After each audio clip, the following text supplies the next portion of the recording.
연호랑과 새오녀.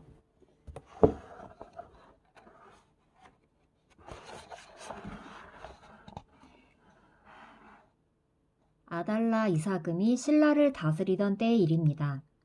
바닷가의 작은 마을에 연호랑과 새오녀 부부가 살고 있었어요. 남편 연호랑은 바닷가에 나가 물고기를 잡았지요. 운이 좋아 물고기를 많이 잡는 날에는 부부도 푸짐하게 먹을 수 있었습니다. 하지만 매일 운이 좋기만 한 것은 아니었답니다. 어떤 날은 물고기가 한 마리도 잡히지 않아 굶어야 할 때도 있었어요.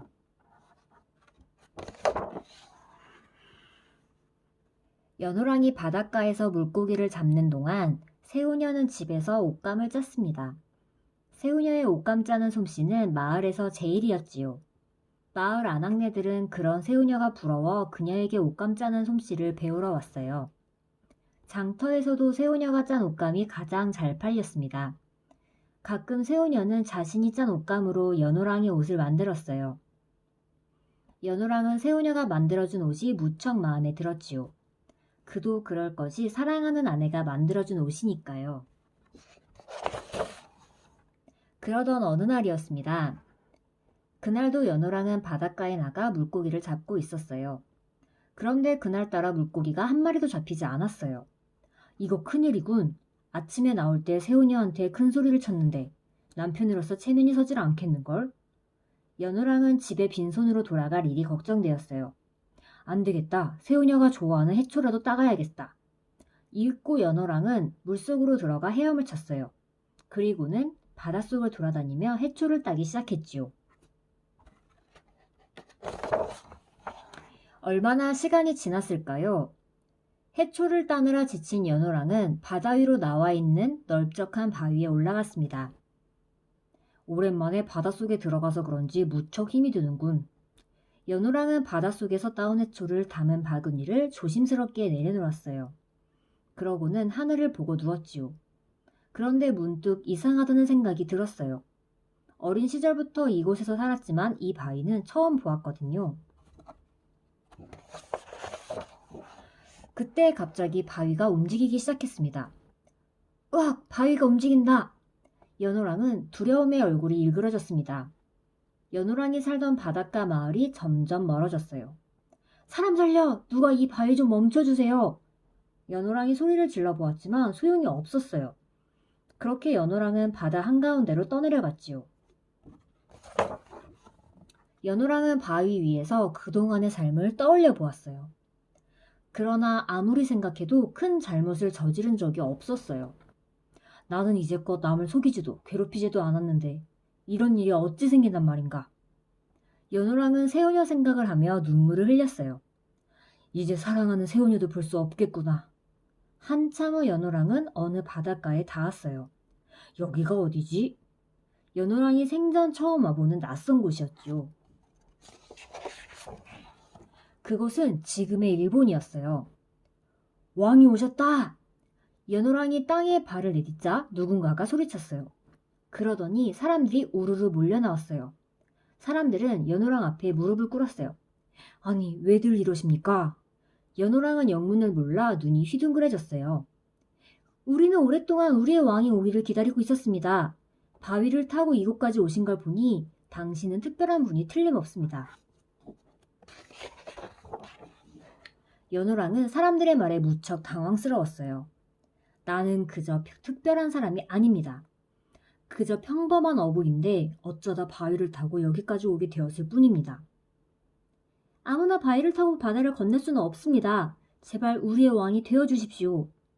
연호랑은 사람들의 간곡한 부탁으로 할 수 없이 그들의 왕이 되기로 했어요.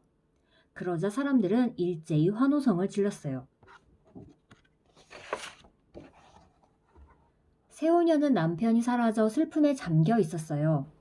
그날 이후 새우녀는 옷감 짜는 일도 그만두었어요. 그러고는 날마다 바닷가에 나가 연호랑이 돌아오기만을 기다렸지요. 그렇게 며칠이 지난 어느 날이었어요.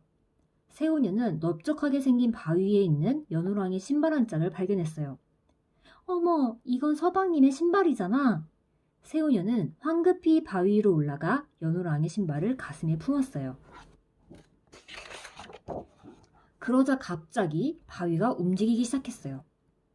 바위는 바다 위를 한동안 떠다니다가 어느 낯선 바닷가에 도착했어요. 여기가 어디지? 새우녀는 바위에서 내려와 주변을 살폈어요. 잠시 후 사람들이 몰려와 새우녀를 둘러쌌어요. 우리 왕처럼 이분도 바위를 타고 오셨다! 귀한 분이 틀림없어. 어서 왕께 모시고 가자. 그리하여 새우녀는 사람들을 따라 궁으로 갔어요.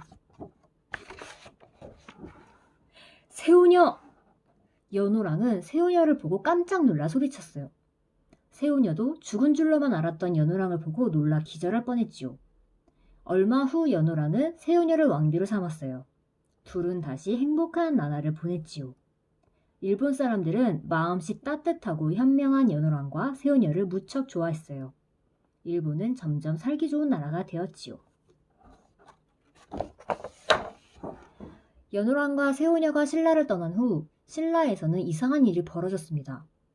해와 달의 빛이 없어져 나라 안이 온통 어둠이 휩싸였어요. 사람들은 하늘이 노하여 신라에 큰 벌을 내린 것이라고 여기저기서 수군거렸어요. 이제 우리 신라에 큰 재앙이 닥칠 거야. 해와 달이 없으니 앞이 캄캄해서 농사도 지을 수가 없군. 우리는 굶어 죽고 말 거야. 날이 갈수록 신라 사람들의 원성은 점점 높아졌어요. 아달라 이사금도 나라가 걱정되었어요. 허허, 내가 덕이 부족하여 나라에 이런 일이 생긴 게야. 아무래도 하늘의 뜻이 무엇인지 알아봐야겠다. 다음 날 아달라 이사금은 점쟁이를 불러 물었어요. 신라에 내려와 있던 해와 달의 정기를 가진 사람들이 일본으로 가서 지금과 같은 일이 생긴 것입니다. 해와 달의 정기를 가진 이가 누구인가? 동해 바닷가에 살던 연호랑과 새우녀 부부입니다. 두 사람을 빨리 신라로 돌아오게 해야 합니다. 아달라 이사금은 일본으로 급히 사신을 보냈습니다. 사신은 연호랑과 새우녀에게 신라로 돌아와 달라고 부탁했지요. 그러자 두 사람은 지금 신라로 돌아가는 것은 하늘의 뜻을 거스르는 일이라며 거절했어요. 사신은 다시 한번 간곡히 부탁을 했어요. 지금 신라의 해와 달이 빛을 잃어 백성들이 고생을 하고 있습니다. 사신의 말에 잠시 고민을 하던 연호랑이 입을 열었어요. 새우녀가 짠 고운 비단을 가지고 신라로 돌아가 하늘의 제사를 지내세요. 그러면 해와 달이 빛을 되찾을 겁니다. 마침내 사신에게서 비단을 건네받은 아달라 이사금은 곧장 하늘의 제사를 지냈어요. 그랬더니 신기하게도 해와 달이 예전처럼 다시 빛났어요. 아달라 이사금은 그 비단을 국보로 삼아 왕의 창고에 보관해 두었답니다. 행복아, 엄마야.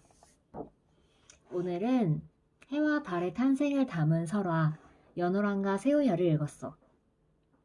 아달라 왕은 신라의 제8대 왕이래.